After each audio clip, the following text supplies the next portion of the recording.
Hello, I'm Dr. Wynette. Today I'd like to discuss with you how to keep the spark alive. I like to provide all of our couples out there 5 tips on how to have a healthy, happy relationship. Tip number 1 I like to provide is the importance of spending quality time together. When I refer to quality time, I'm referring to what I like to frequently call date night. And when it comes to date night, it can be as simple as minimum 30 minutes to an hour where you and your partner are setting aside time together just for the two of you. It can be a really nice dinner at home, inexpensive, cell phones nicely tucked away, or it could be a walk at the beach, or it can be a lavish night out at a concert, or something that you both really love and enjoy to do. With the primary goal being for it to be something that's planned and intentional for the two of you, that's at least done once a week. Tip number 2 I'd like to provide is how to communicate most effectively. When it comes to communication, it's very important that we have in place certain parameters to make sure that communication never becomes too intense or too volatile. For example, if there's an argument taking place, the importance of what we call timeouts or passcodes so that you both will know it's time to separate when things are getting intense. Take a break. That passcode can be anything. I highly recommend it be something from the perspective of a word that is, or a phrase that's harmonious for both of you, that will help ease some of the tension so that you can take a break and reconvene at a later time to have an effective communication where you both are responding and not reacting. Okay, another effective way of communicating is to really focus in on I feel statements. When it comes to the way you feel, we could never argue or debate that. So whenever you're trying to have this effective communication, to prefix it with I feel.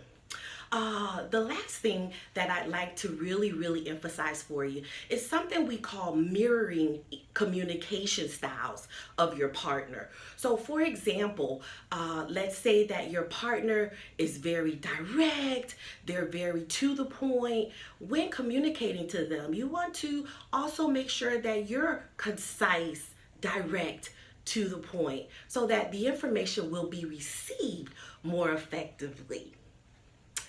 Tip number 3, it refers to self-care and truly being able to prioritize each of you within a relationship independently, creating a self-care plan.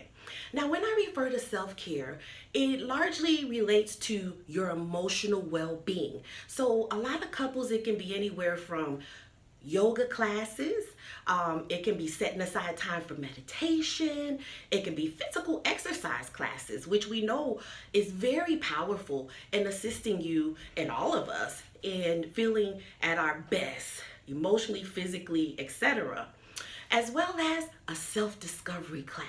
If you feel that you're more of an introvert and you like to, get out the box, there's leadership classes and a lot of different venues that you can look into as far as improving yourself individually, which ultimately will affect positively your emotional well-being.